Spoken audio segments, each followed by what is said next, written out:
Good afternoon and happy 2017, everyone. My name is Emma Maynard, and I'm the Assistant Director of Career and Network Programming in the Office of Alumni Relations here at JMU. I'm also a proud double Duke, having graduated with my bachelor's degree in 2007 and my master's this last May. Today's webinar is brought to you by the JMU Alumni Association. We're so excited to bring you this alumni webinar program with the goal of providing career-related resources that help you conveniently cultivate your professional self. I first want to say thank you all for participating today. Before I introduce today's speaker, just some brief housekeeping notes. If you are participating live, you will notice that your microphones are muted for the presentation. We do, however, have some chat options. During the presentation, as you have questions of our presenter, Zach, please use the chat feature and send your questions via the drop-down option, Host, so that they will send directly to me and privately, and I'll be sure to share those at the end of the webinar. You can also use the chat option during the presentation to engage in real time with your fellow Dukes by selecting from the drop-down option, All Participants, and then begin typing your comments. We'd also love to see you live tweet during the webinar, and you can do that by sharing your favorite highlights from today's presentation and hashtag JMUAAwebinar. This webinar is going to be recorded and sent to all those that have registered.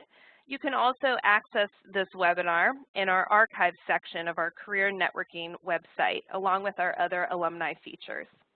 As a token of appreciation for our Dukes engaging with us live today, by submitting your questions during the presentation or by tweeting your favorite highlights, you'll be entered into a drawing to receive a special prize courtesy of the JMU Alumni Association. It's now my pleasure to introduce our presenter today, Zach. Along with being an alumnus of JMU, Zach is a transformational speaker and consultant who believes that what we do as people and organizations is only ever as good as why we do it.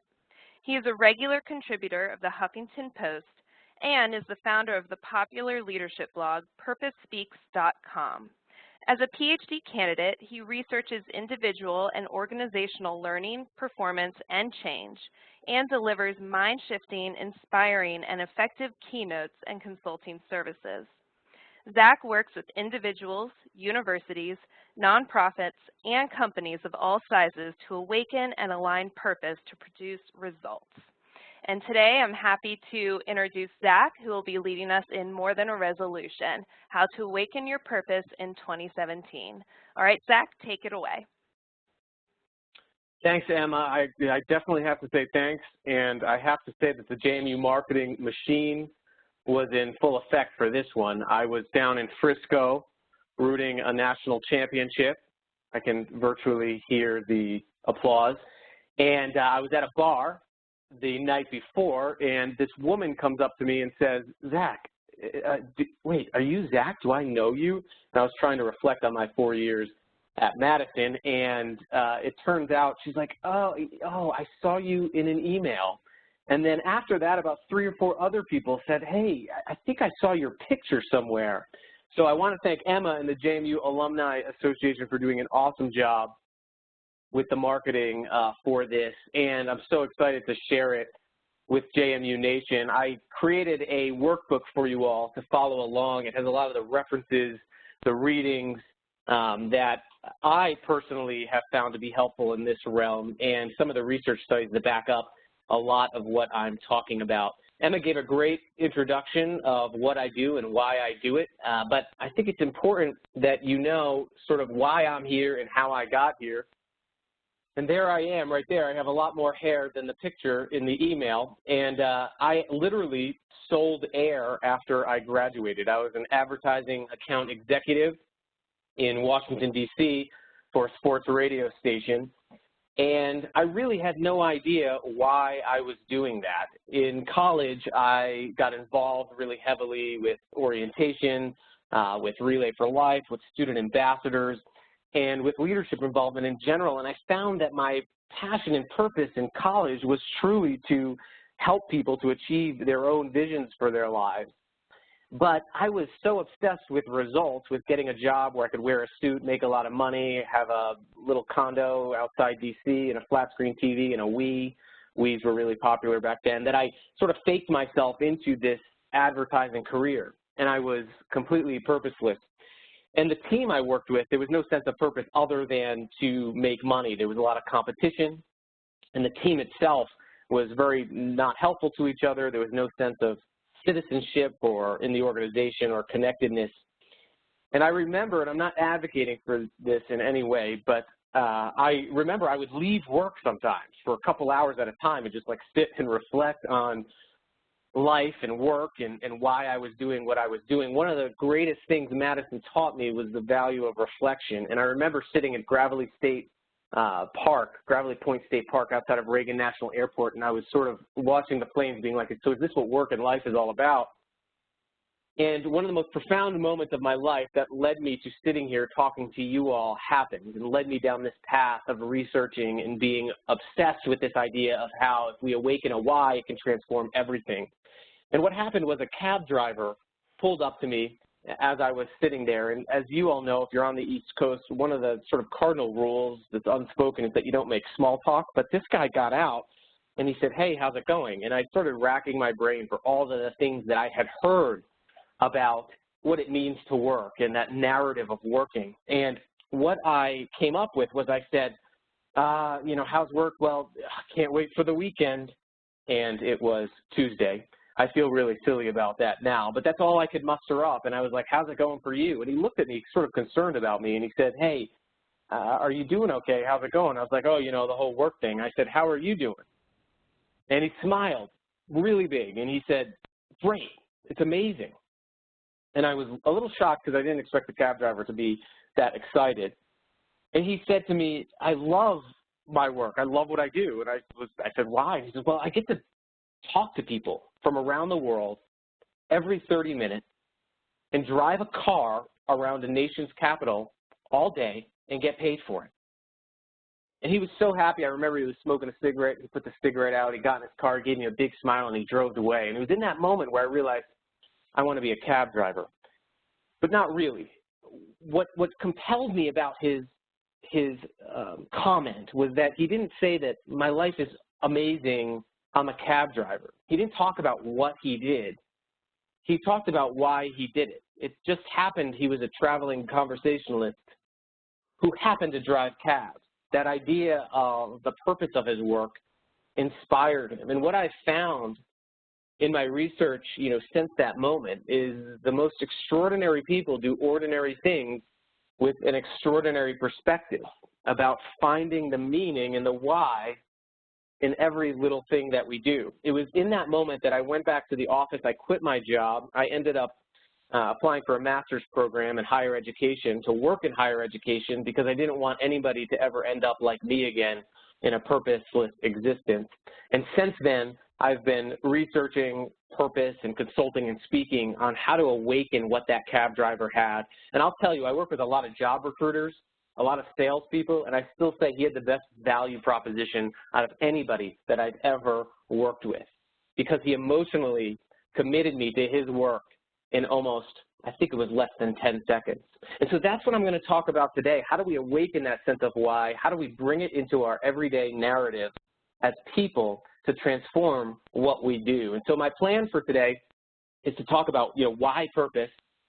Out of all the other motivation tactics we can use in our lives and all of the 10-step plans you read in blogs everywhere, you know, why purpose?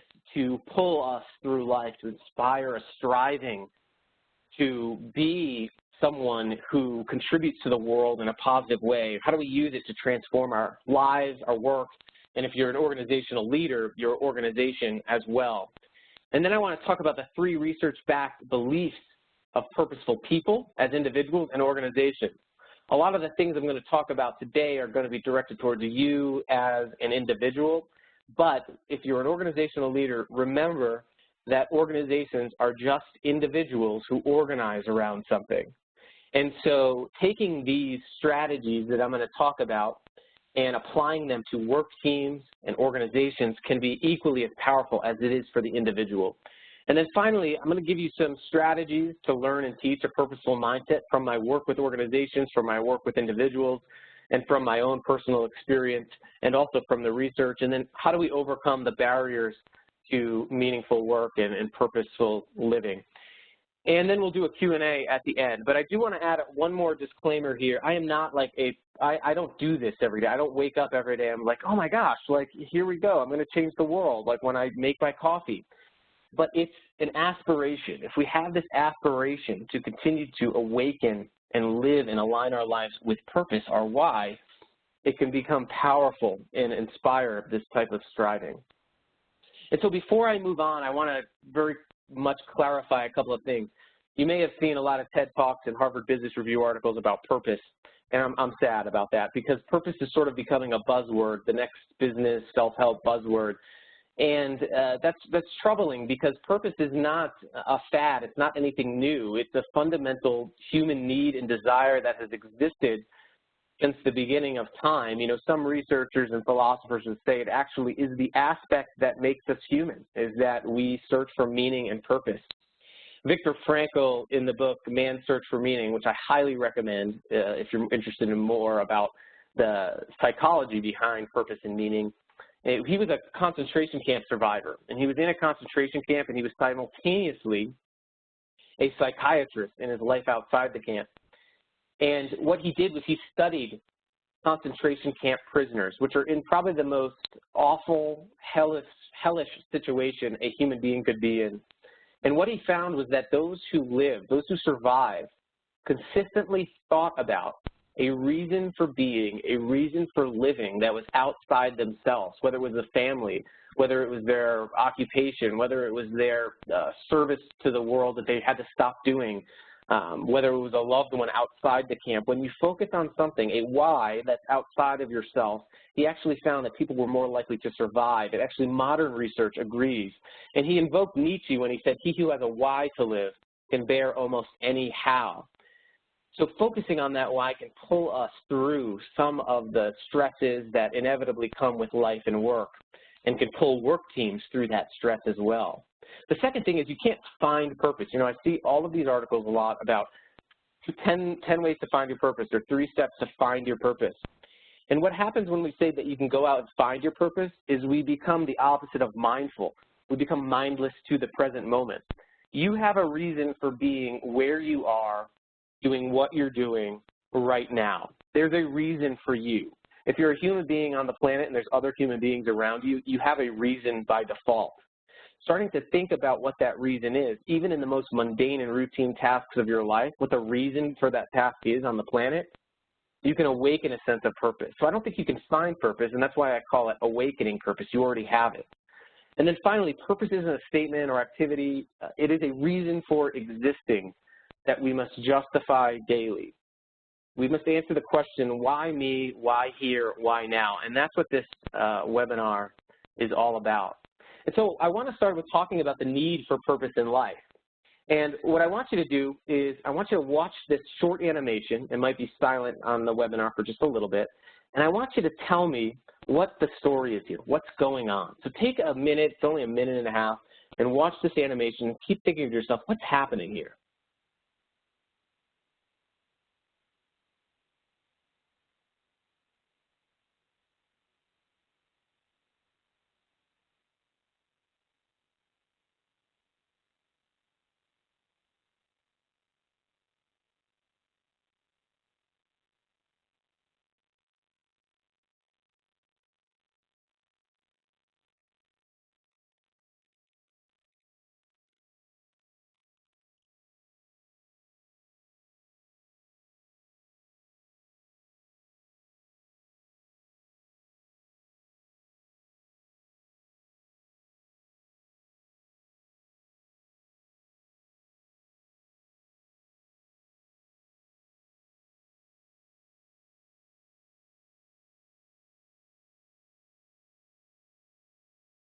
So what I want you to do is just think about and look at your own perceptions of what was going on. And when I do this, whether it's with CEOs or high school students, almost always people come up with some sort of emotional story and you're probably thinking of one right now. All of a sudden, the big black triangle was some sort of bully, or the circle was a child, or it's some sort of workplace incident, or it represents thinking outside the box, or the rectangle that's just a rectangle on a white screen is someone's home and they're breaking out of their home. But the truth is I know what really happened here, and the answer might surprise you. The answer is absolutely nothing. Nothing happened in this animation. In fact, these are random shapes moving around on a random white screen.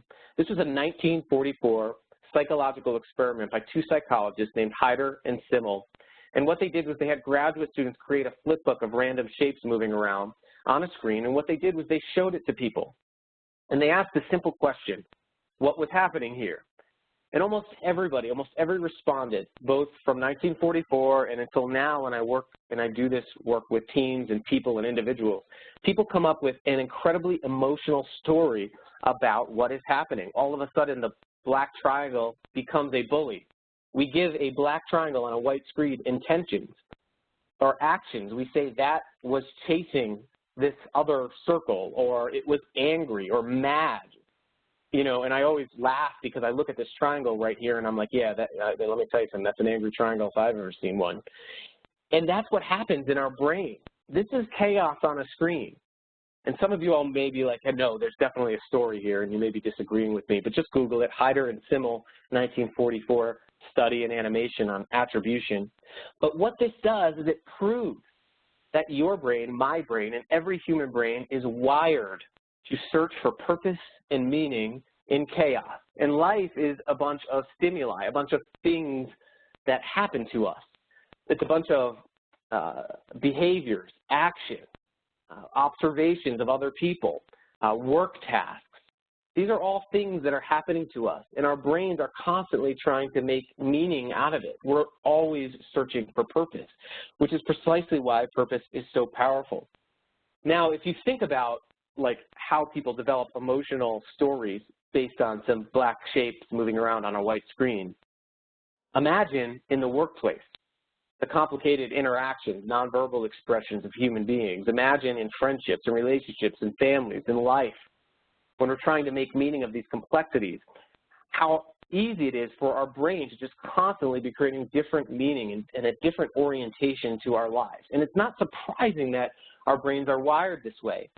Dr. Ali Benazir from Harvard University did a study and an experiment, and he tried to think about what were the chances of us existing in our current form. Now, I'm going to get philosophical for a little bit because I was a philosophy major for a little bit at JMU, but he did this study of what are the chances of existing, and he talked to biologists and anthropologists, and what he found was that the chances of you being born as you, as a person, the chances of your biological parents meeting on Earth times about 10 to the 40th power since the beginning of time, and that lineage being biologically unbroken even before penicillin was created, in which the life expectancy was about 27, you had about a 1 in 400 quadrillion chance of being you, of existing.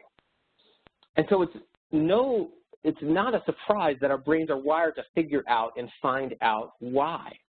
It's a search that sort of dominated human beings' life. But this 1 in 400 quadrillion chance of you existing as you is powerful. It should, like, this already, if you don't remember anything from this webinar, just remember this, because we should wake up tomorrow, your alarm clock should look much differently. We should just be like, oh my gosh, we're alive. And why is that? We should be going to work every day being like, oh gosh, I just breathed oxygen on the way here. How are you doing? You should be looking around if you're with anybody else right now being like, there's human beings right here.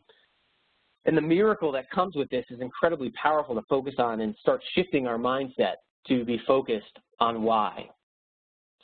Because what happens when we don't have a why, when we don't have a purpose, is that the actions and activities and decisions and behaviors in our daily life become sort of scattered. If you look at this top diagram here, it's looking towards a question mark. This is sort of what happens when we're purposeless. And I've seen this with teams and organizations, from around the world, that when people, they don't have an explicit sense of meaning that's stated, that's believed in, people sort of make up their own.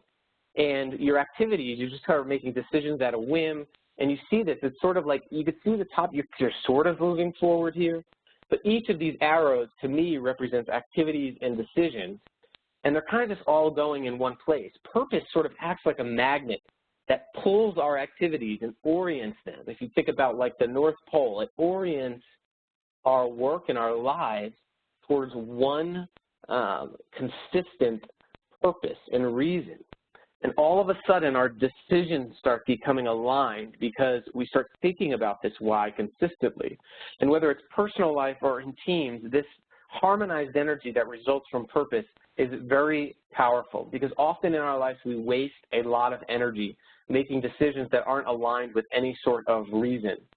And just like that animation showed, if we don't explicitly state a reason, and now this reason evolves over time, it can evolve daily, but if we don't explicitly state this reason for work teams or ourselves, we inevitably make up our own. This is one of the leading sources of workplace conflict that I found, is that it's not really about, oh, that person sent that email that had that sort of angry tone to the other person. It's really about, we just don't understand why we're sending this email. And we're not all on the same page as to the purpose. So even in daily moments like that, a purpose can serve as a magnet that pulls and aligns activities, actions, and behaviors. And it can be very powerful in producing harmonized energy. So again, why purpose? Over the last century, we've made an incredible motivation mistake. And one of the biggest mistakes is that we've confused results with a purpose in life. We've structured our lives to be what-obsessed, result and data-focused, when in actuality, our brains are wired for emotion. Research has shown that our limbic brain, or the emotion center, is where most of our decision-making activity even takes place. And so we make decisions based on emotion. We get connected and committed to movements and organizations and things based on emotion, yet we structure our entire lives in our society and our educational systems based on things, based on what?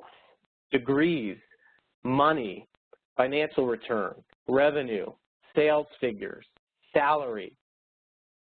But the problem is that when we focus on results, when we live by results, we die by results. And this is where results motivation only lasts for so long. And I'll talk about that in just a little bit. But purpose is not results, and we can't confuse that. A reason for existence is not a result. So, you know, a paycheck is not a result, for example. Like, no one ever created a job to pay you. Every job on the planet exists to solve some sort of human problem.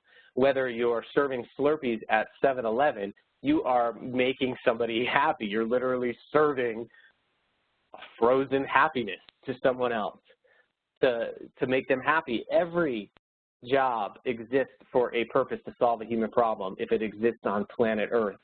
Focusing on that is really powerful. A degree, I do a lot of work with college students, and a degree is a result. It's not a purpose. A major is a result. It's not a purpose. Those results, those things are either indicators of how valid your purpose are, or they're delivery systems to deliver your purpose. But when we just focus on those things, what happens is if one of them goes bad, our whole lives crumble. But this is why when we focus on a why, the reason for being, if we don't get we don't pass the LSAT, or we get a bad score on the GRE, that's just one obstacle to delivering this broader why. And research has found consistently that having a purpose that focuses on others outside of yourself actually produces discipline and resilience and what Angela Duckworth calls grit. So focusing on things simply doesn't motivate people. You can look back at some of the most profound psychological experiments to just get an idea of this. In 1955, psychologists Nancy Morse and Robert Weiss, they did a landmark study on why people work. And for example, they found a critical error in thinking about work, that people only work for financial security. They were the ones that pioneered this lottery question. If you've ever been asked that, if you won the lottery, would you still work?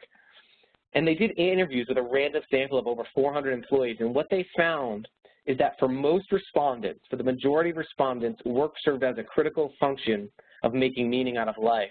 And this quote that they stated from their study is powerful. It says, in fact, even if they had enough money to support themselves, people would still want to work. Working gives people a feeling of being tied to the larger society, of having something to do, of having a purpose in life.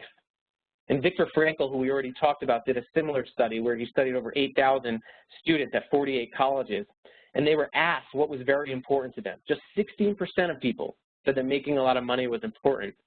78% of respondents said that finding purpose and meaning was most important. And most recently, in the early 2000s, sociologist Reginald Bibby found that surveying 10,000 young workers who were in entry-level jobs, for example, said that interesting work, a sense of accomplishment, and adding something to people's lives were far more important than pay and job security.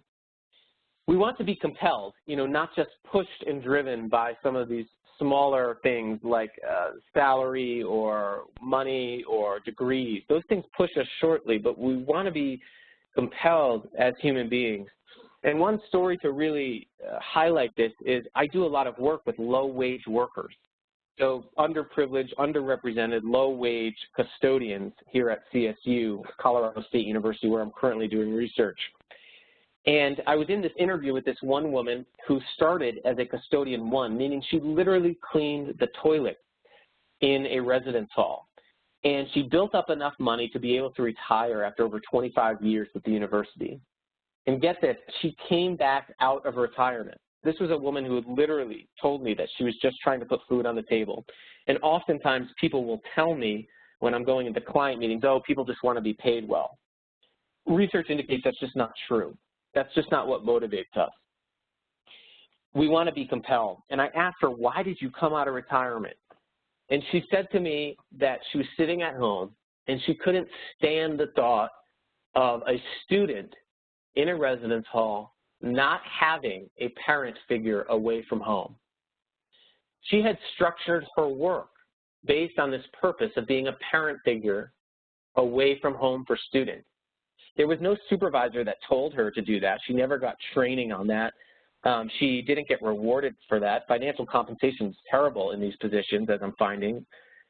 But she was compelled by finding purpose in cleaning a bathroom that resulted in being a parent figure away from home. It just happened that she was a custodian. So what's your why? What is the why of the things you do on a daily basis? And often when you start asking those questions and seeking your own story about your daily tasks can be really powerful. Motivation pushes us. The things we do pushes us. And Viktor Frankl said that, one of the immediate data of life experiences is that man is pushed by drives and pulled by meaning. And let me give you just a brief physics overview from what I remember from physics. I was horrible at math, so I don't remember much. But I do remember this, that when you push something, there is a component of force that adds weight to the body and it creates more friction. When you pull something, the vertical component of force is against the weight of the object, and then there's less overall friction. There's some engineers in here that are like, you don't know what you're talking about, but I remember that. So it is easier to pull than push an object. It's why if your car breaks down, you don't call a push truck. You call a tow truck to pull you out of the situation. And what purpose does that motivation doesn't do is purpose provides something that we can strive for. It provides an opportunity for us to be pulled by something. Purpose is a reason for existence that is bigger than us. It inspires what researchers have called self-transcendence, to something bigger and more important than us. And it pulls us through the difficult times and the difficult circumstances. When we want to push our lives, often, like we use simple results, they're very short-lived and most of the time very expensive. But orienting our behavior towards something outside of ourselves that contributes to a larger cause or a larger movement is really, really powerful, and it can be awakened in the simplest of moments. So what is the purpose effect? So if purpose pulls us, what is the effect of this? And research is clear and incredibly powerful. The National Institutes of Health find that people who continually focus on purpose, focus on why instead of what, live up to 7 years longer. In an experiment of over 136,000 men and women, they found that there was a 23% reduction in mortality and a 19% reduction in cardiovascular events when people have a sense of purpose. People who continually think about and structure their lives and work around purpose are 42% more likely to be content in their work, and they're 2 times more likely to learn something new daily. And I see this in a lot of my work in education, and there's a psychologist who worked with high school students, and all he did was he took the most tedious tasks that high school students had to endure or go on about, and what he did was he had them do this brief exercise where they wrote down how high school could help them be a better person and impact the world. And he had them write that down a few times, and he had them listen to other students' stories, read other students' stories about the impact that high school made. Over the course of 2 months, he found a 0.2 increase in GPA from students who had regularly thought about purpose on these typically mundane and tedious tasks. It's powerful in terms of learning. And there's a great need for purpose at work. Many of you may be at work right now. 68.4% of workers in the U.S. are disengaged. Engagement means being enthusiastic, prideful, and happy about work. Just 68.4% of workers are disengaged. That's a huge number of disengagement. That means almost 27% of people, just 27%, feel engaged in their work. And only 13% of the world's population, the world's workforce, feels engaged and enthusiastic in their work. And here's the really disturbing part for me, is that the managers of these people are also disengaged. And this is from Gallup, the Gallup organization, and it's probably a bit biased because it's probably even worse than this, because people literally get a phone call and are asked 12 questions about whether they're engaged or not, and they qualitatively say no. But what does this happen at work? Well, people with purpose, through a number of studies, have been found to be 4 times more likely to be engaged at work, 50% more likely to be promoted, and it's the #1 factor in job satisfaction. And thinking what we've already talked about in regard to purpose and meaning, it's not surprising that purpose elicits discipline. It allows you to get through those mundane points of your day and life, which we all have no matter what job we're in, and it pulls us forward. And so how do we do this? How do we awaken purpose in our own lives? And what I've found through my own research is that there are 3 beliefs of purposeful leaders and purposeful people. The first is that the belief that what you do and that you matter deeply to the world. The belief that you matter. The second is this belief in a bigger why, a belief in a bigger purpose, just like that custodian that I mentioned earlier. She believed in something bigger than herself, and he was such a powerful, invisible leader that it pulled her out of retirement. And that's how powerful this can be. And the third thing is believing and proving your why every day. You know, I always tell organizations and teams, I was like, yeah, you know, you can create these beautiful recruitment posters and this wonderful mission that sounds awesome, but nobody cares about what you believe unless you prove it every single day. And so we're going to talk about some strategies around each of this area by first talking about the belief that you and what you do matters. And consider this question: how have you changed the world today? When I'm in front of audiences and I'm talking about this, almost everybody, either there's some nervous laughter or there's like a "this is really cheesy" comment, or there's just silence. And I think this is troubling. I was at a children's hospital working with a therapeutic recreation department, doctors who help kids feel better, typically an end-of-life situation. They had founded the department, and I asked them this question, and they couldn't answer it. And I think oftentimes we look to other people to change the world. We don't believe in our ability to do that in everyday moments. And when I talk to college students, they can't answer this question. They say, oh, I have to get a degree before I do that, or even high school students, or I'm too small to do that. But if I told you, hey, the guy giving this webinar today used recycled bicycle parts in Africa to create a windmill to power villages, you'd probably be like, oh, wow, I want to listen to this more. But if I said, hey, the guy doing this webinar today had a conversation with somebody once, you'd probably be like, yeah, okay, what? And exit the webinar. But that's me. That person is me. And I have one experience, and I tell this story all the time because it's the only story I have from my work, but it's incredibly powerful about what I mean by changing the world. There's me, and if Katie Young's on this webinar, that would be awesome. But I was an orientator. I was an OPA at JMU, and there was apparently, I didn't know why I was doing it until about 5 years after I stopped doing it. You know, I was doing it because it was cool. You got to wear a polo shirt. You had instant credibility, all those results, friends, all of that. But I didn't know why I was doing it until about 5 years after I stopped doing it. When I was in the middle of my master's program at CSU, I got an email from someone who said, hey, Zach, I saw on the Facebook, which is what it was called back then, that you're going into higher ed. I want to say thank you for getting me to where I'm at today. And I was a little bit confused, and I emailed back, and I was like, I don't know who you are. I'm sorry. I can get you in contact with the right Zach. And I'm not telling the story. It could have been any of you all. I don't remember anything about this. I don't even know if I'm still Facebook friends with the person. But she said, no, it was July. It was 2004. It was at James Madison University. I was at orientation, and I was absolutely miserable, and I was about to leave. And you veered off the path. You had a gold name tag in which your name sounded like Mercurio from Romeo and Juliet, and you said, hey, how's it going to me? And I was like, okay, this is weird. And I said, give me a call. And she called me, and we started talking, and she said that she was miserable because she didn't know what she wanted to do, and she felt like everybody else at orientation knew what she wanted to do. They were going into their intro to advising session that afternoon. And she said she was about to withdraw from the university. And apparently, I brought her to Harrison Hall, the journalism department, and the print journalism, and I simply told her to get connected with someone there. And that was apparently it. And I told her, she told me that, and I was like, okay.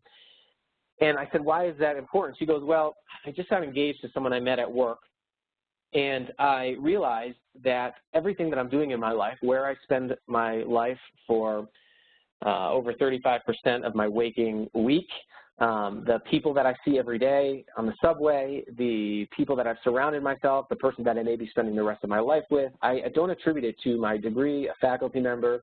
I attribute it to a guy in a purple shirt veering off a path and saying hi.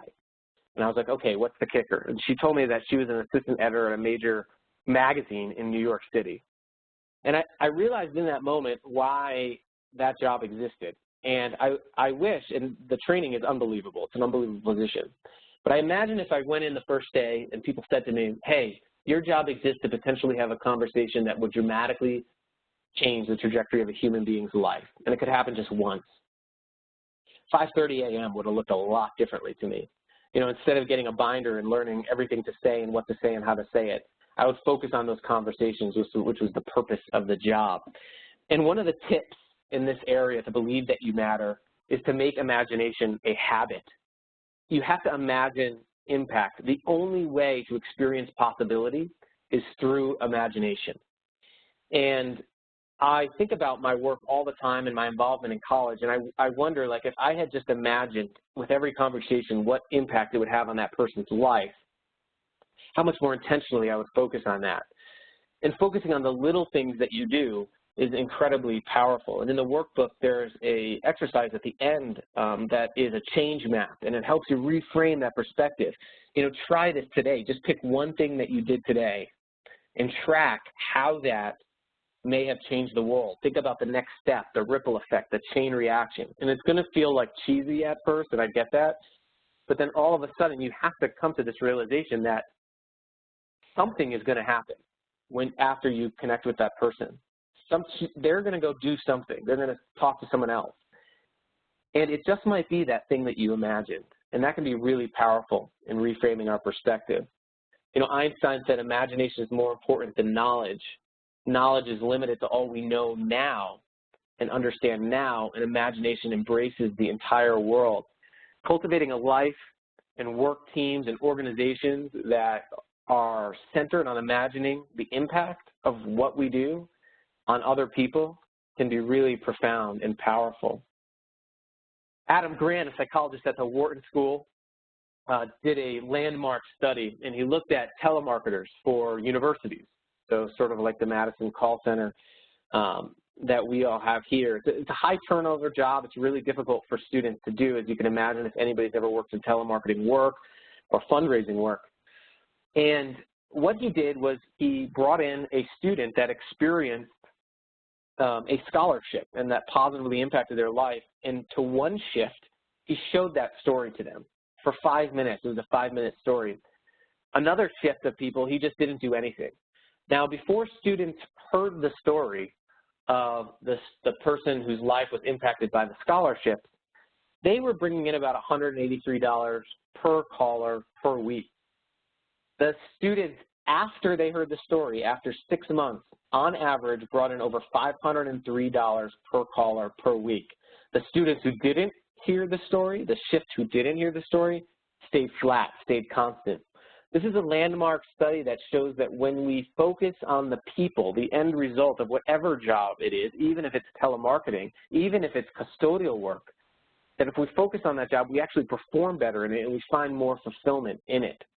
This is just a powerful idea of an exercise you could do with your team or yourself, just bringing someone in, being a storyteller, being a story collector. KPMG, big accounting firm, the same thing. They were sort of competing and trying to differentiate based on what way they do. They're an audit firm. It's very difficult to differentiate in that space. And they simply started mining their history, looking at their history and why the company existed in the first place. And they did amazing things. They did things like certify the election of Nelson Mandela, negotiate the Lend-Lease agreement for Nazi Germany. And so they started talking about those things at work.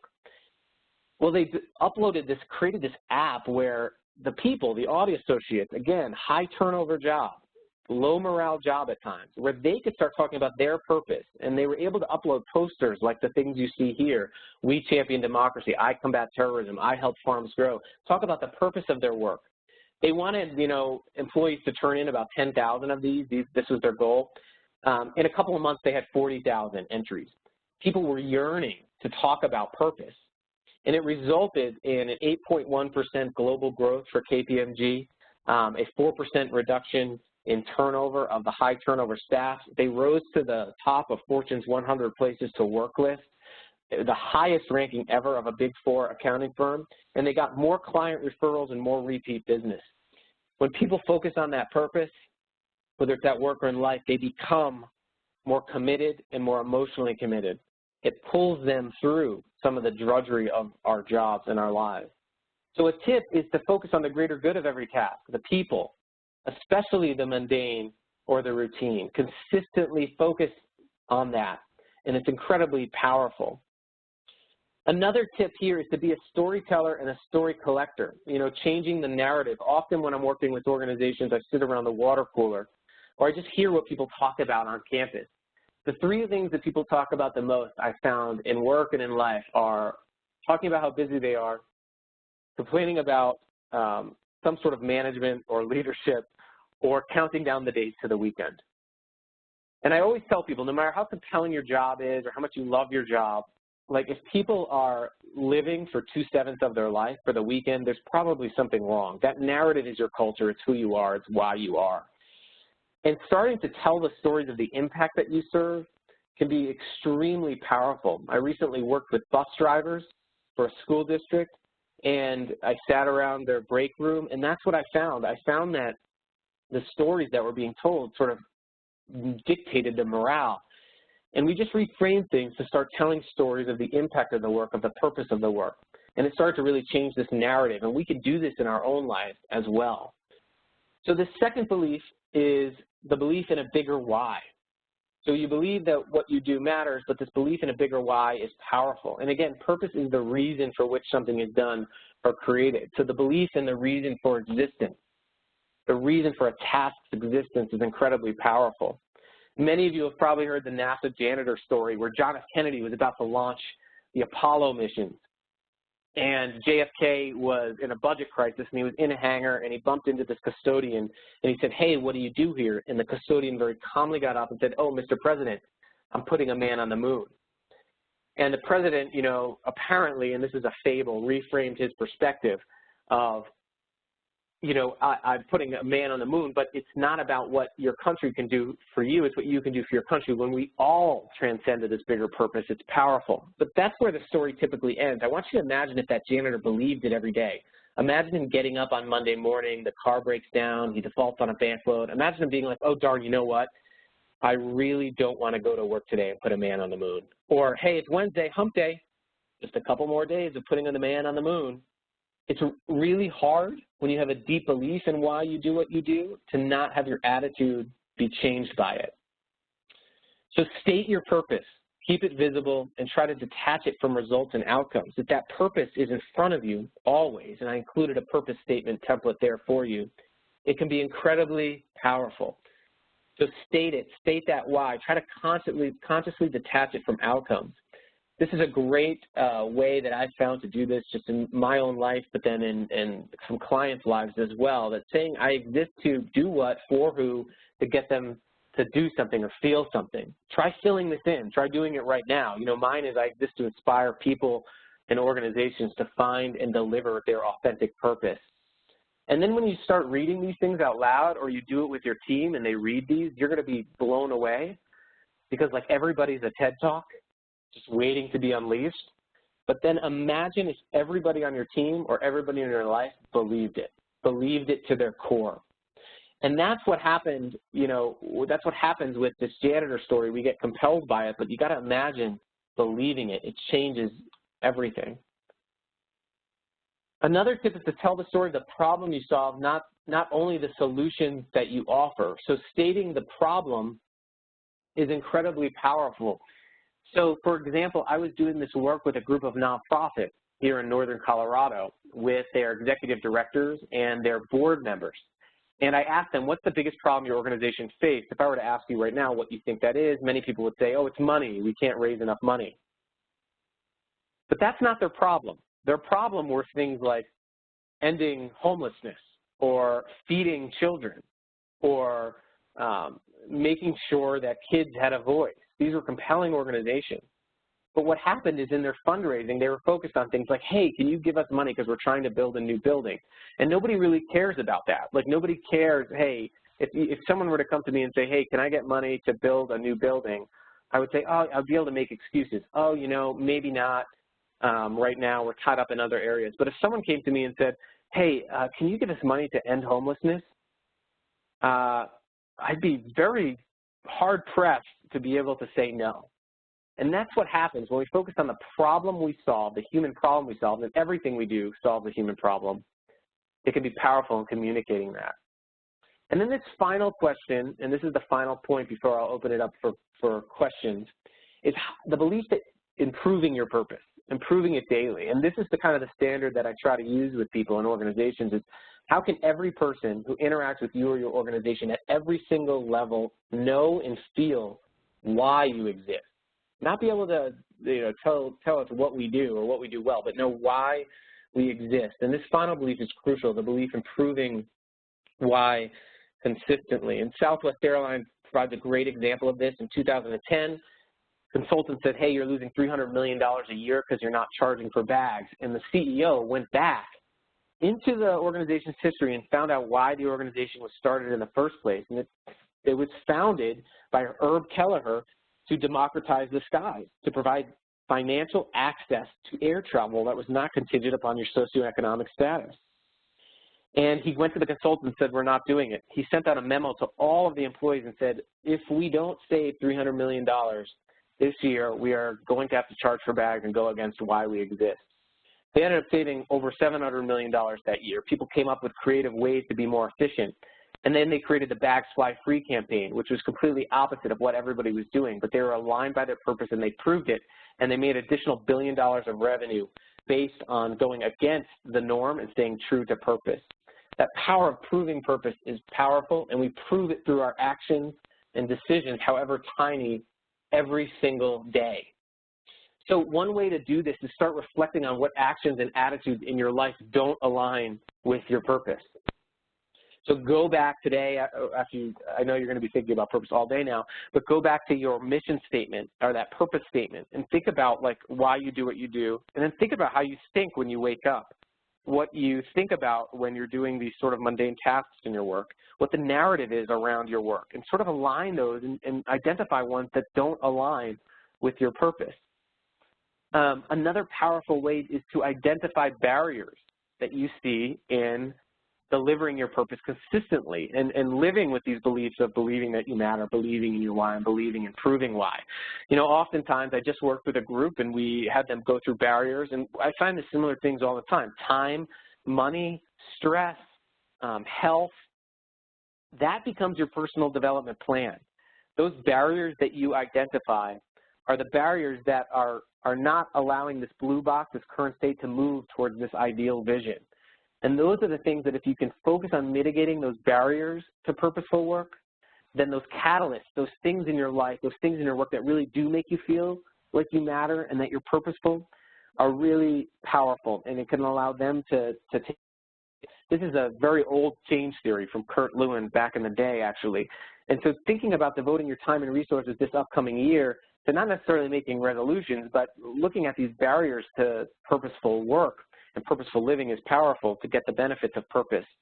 And these barriers, like, for example, I had one student say that I'm always stressed. Well, then it becomes, what's your plan around that? Do you adopt mindfulness? And it's not just adopting mindfulness because the Huffington Post blog said I should. It's adopting mindfulness to deliver my purpose, you know, for this person who was graduating students. So identify barriers and spend resources mitigating them. There's a great exercise in the workbook that's really powerful. And then my final tip for everybody here is to redesign and reimagine your environment. We are our environments. We are our narratives. And a meaningful life for organizations does feel three things. You feel significant, you feel like you make a difference in people's lives, and you feel like you're growing as a whole person. Self-gratitude, self-affirmation, affirmation of others, storytelling, the reinforcement of purpose as we talked about, building community, getting involved in other like-minded people is incredibly powerful. So changing your environment to focus on these three things, the things you see every day, the things you talk about every day, is incredibly powerful. And so I want to leave now because I know I went a little bit over time, but we have about 15 minutes, 10, 15 minutes for questions. But I'd love to connect with you all on the blog or on social media to talk more about it. And again, you have that workbook which goes into a lot more detail and provides you background, and those exercises can be used for individuals or with teams and can be really powerful. So thanks for your attention. I know that was a lot, but I could probably spend 4 days talking about it. Thanks so much, Zach. And as you guessed, we have a couple questions already coming in, so I'm going to go ahead and jump right into those for you. We do have a question here. This person asked, do you have any insight for those that due to maybe life circumstances have been in the same non-purpose-driven career for many years, and how later in life they can still bring out their purpose, whether that's within work or outside of the work environment? Yeah, that is a good question. I think that one of the things that to recognize is that purpose is also a mindset. And so really taking a look at what are those areas of your life where you do feel these things, like you feel like you matter, you feel like you're purposeful, and then identifying what are those situations that elicit that feeling for me and how do I replicate them in other areas of life. And what I found, so I work with people who literally are in the worst socioeconomic situations in our country. I work with low-wage service workers. And this is one of the most powerful things for them. They're in work that they don't experience as particularly glamorous. But what they've done is be able to create that mindset to start focusing on other people more actually than themselves, and it helps to create a sense of purpose. So if you've been in work for a long time and it's kind of worn you down, taking this new perspective on your day, in collecting stories of the people that you have impacted is really, really powerful.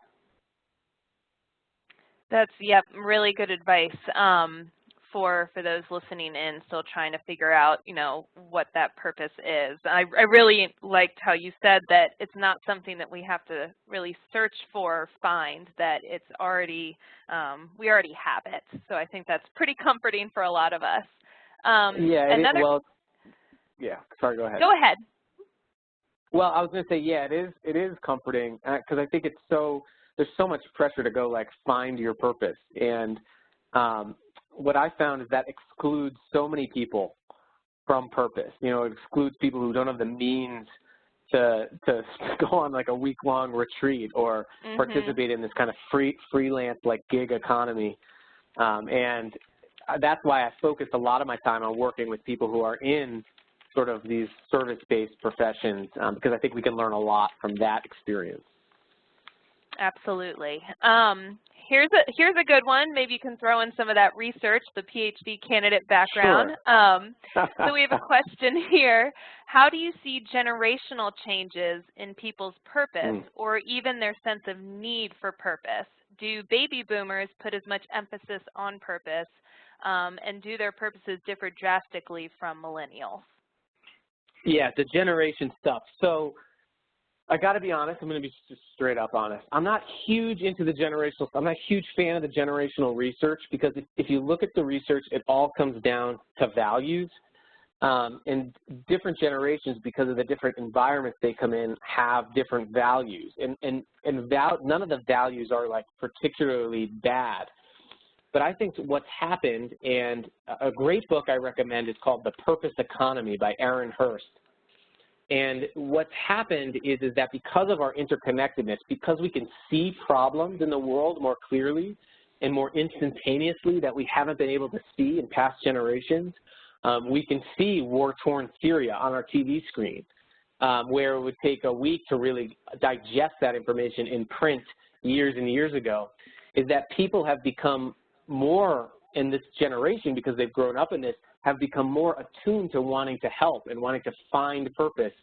Deloitte did a great study on millennials, for example, that found that they are looking for organizations and work that allows them, gives them a path to make a difference in the world. The societal benefit of the organization is one of the most powerful aspects of a millennial deciding to either do business or to work with the organization. But I don't think that's just millennials. I think everybody seeks to do good. Like if I were to say, hey, raise your hand right now if you want to benefit the world, nobody's going to say no.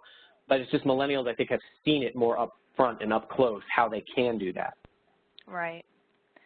Another question we have, one of our participants says that I do desire to follow purpose, but as a husband and father of 3 kids, you do strive to work toward your niche and regularly question your value, so you have a fear of losing that. So based on that, how do you get beyond your fear of striving toward your why with the sacrifice of losing your value and successfully raise a family? This seems like a major culture shift for most companies. Huge culture shift, huge mindset shift. And I would argue that when we focus on purpose, actually the value and results follow.